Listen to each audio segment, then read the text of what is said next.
In this segment, we are going to do vegetable cuts. Vegetable cuts are the terms that are commonly used in the kitchen to designate certain shapes and configurations of the vegetable. Let's start with a carrot. Begin by peeling it.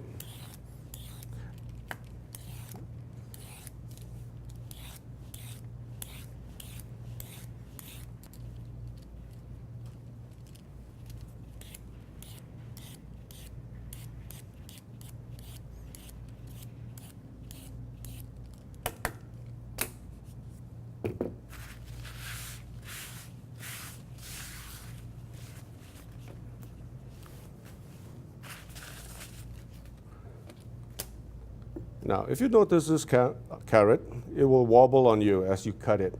So we do a bridge hole for it, which is a finger gripping the carrot, placing your knife tip down first, making an incision so that it stabilizes it, and using your shoulder and your body weight, bring the knife down. This will halve the carrot. Again, it's stabilized now. Tip down, cutting it into quarters lengthwise. And this would create strips. Hold it together with the tips of your fingers and bringing your knuckles forward. This will protect your knife from cutting yourself. It acts as a guard. Your cutting action should be a sliding motion. So, holding it, curling your fingers up towards the point, resting your blade on your knuckles, sliding your hand back along the way, and cutting it into dice. Always have that sliding motion.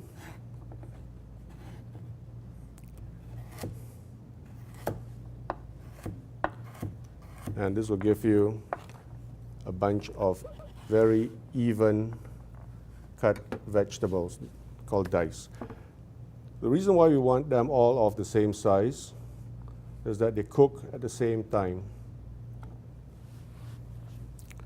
If you have irregular sizes, the smaller ones will cook really quick, whilst the larger pieces will take a longer time to cut. Next vegetable, a broccoli. Over here, we're going to use a paring knife, and we're going to cut florets out of it. Trim the base. Hold the knife in this fashion, and you're pulling the blade towards your thumb. This method will not hurt you because a knife works on a smaller surface area on a larger surface area when you slide it. If you do not slide it and you just touch it, you're not going to hurt yourself. So this is called a paring method, where you push it towards your thumb and you sever the sections off. Now, these sections here for a broccoli or similar vegetable like the cauliflower is called a floret because, well, it looks like a flower. So this is how you do it. And as you trim towards the top, you want to get rid of the other sections which is not necessary for your dish. Finally, when you get to the top part of the broccoli, where all the florets are very small, you want to make an incision from the root back towards the flowers. Make an incision like so, and then use your hands to split it. By doing it this way, if you notice, the board over here, it's clean. Now, if you were to cut it from the top down, you look at all the debris that's falling out from here. This is going to cause your plate or your dish to be a little bit more or less professional. because all the florets have been severed from the top. Whereas if you were to slice it from the back towards the top and you rip it up by hand, nothing comes out because all of the florets are still intact, held together by these little branches. So that is for the florets. Okay. The next one we're going to do is to slice a pepper. Florets, dice.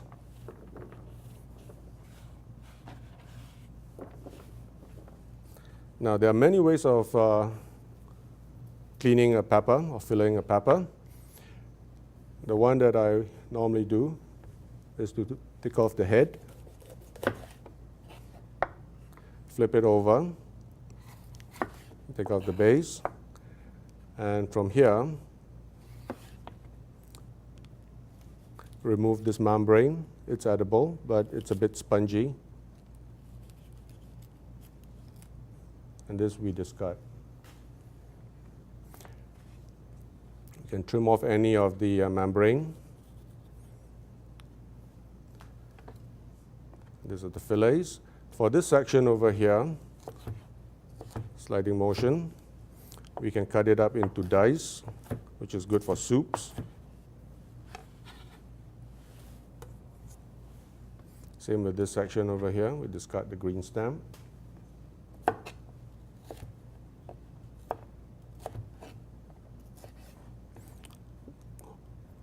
Hold it together.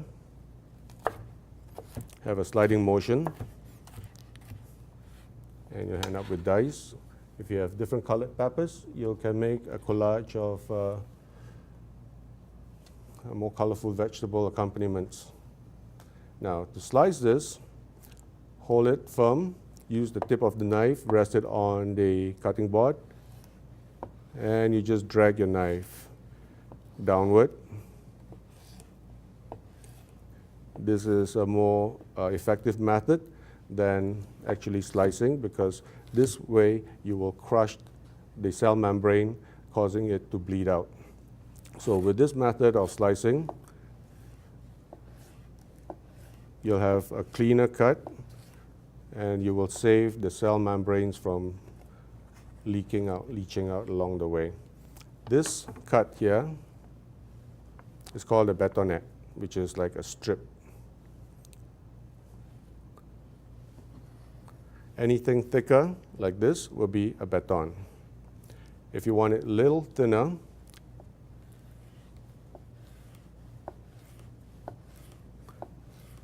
remembering to curl your fingers and let the blade rest on your knuckles. This thin strips is now called julienne. So watch this. If you take a baton and you slice it, it's called a dice.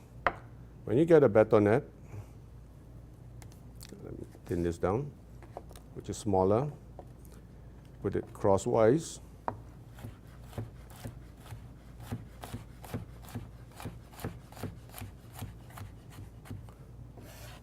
This is called a small dice. And once you start crossing it, or cut crosswise on a julienne,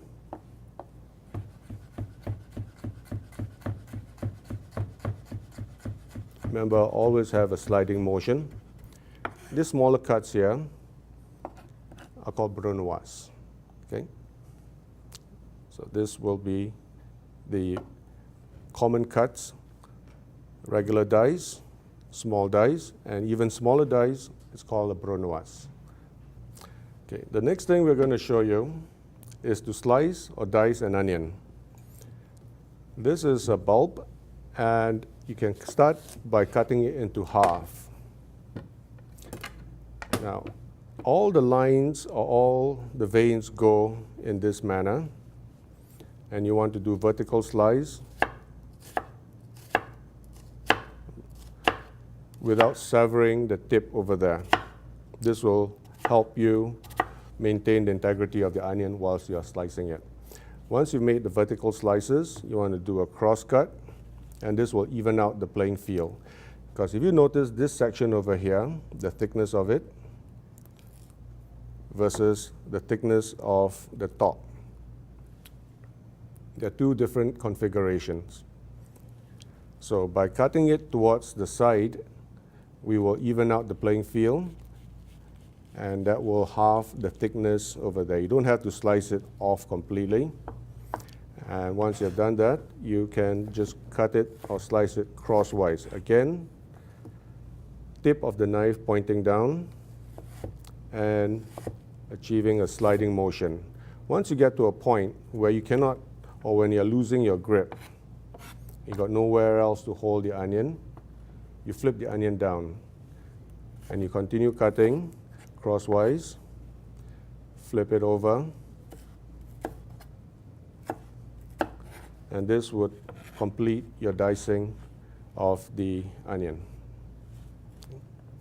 Leave it over here so you can compare the various size vegetable cuts.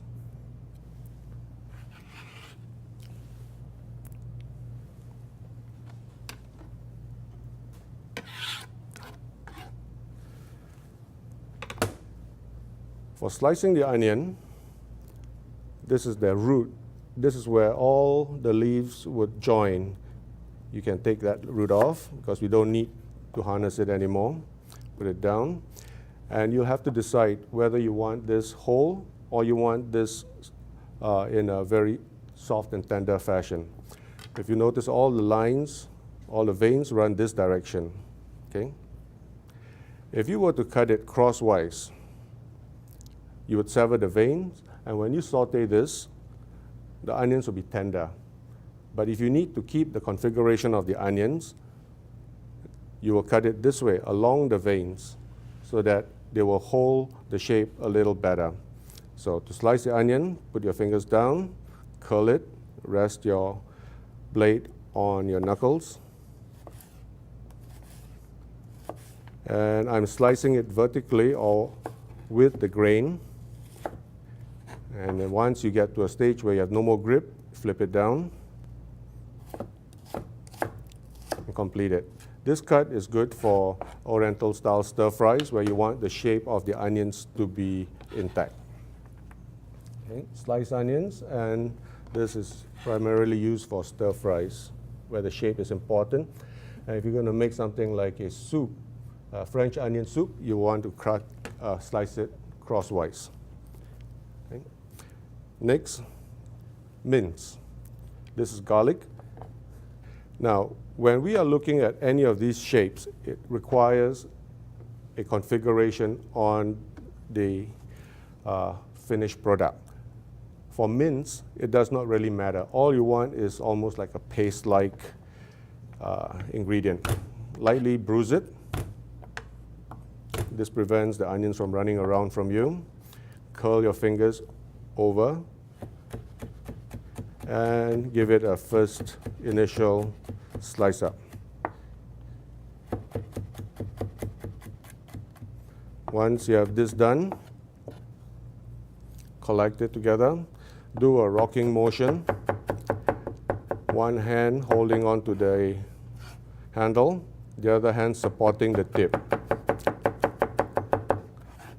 Along the way, you'll find that this garlic will be running around all over the cutting board.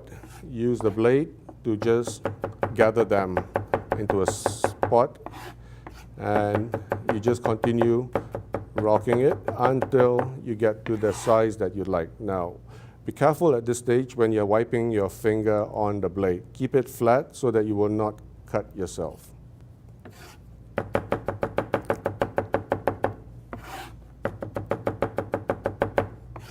So, mincing means very, very fine chop without any shape, without any definite shape. It just chops it into a very small cut. So here we have mince. Now finally, we're going to encounter another vegetable that is very leafy. Example, cabbage. It's one leafy vegetable. Now, we're going to make chauffenuts out of this. I'm just using this as an example because this is very leafy. It does not have the structure nor the shape of broccoli. So, roll it over like a cigar. Hold it down. Tip down. Knuckles out. Rest it on the knuckles. And you have a sliding motion causing this finish effect to have very, very fine, thin strips.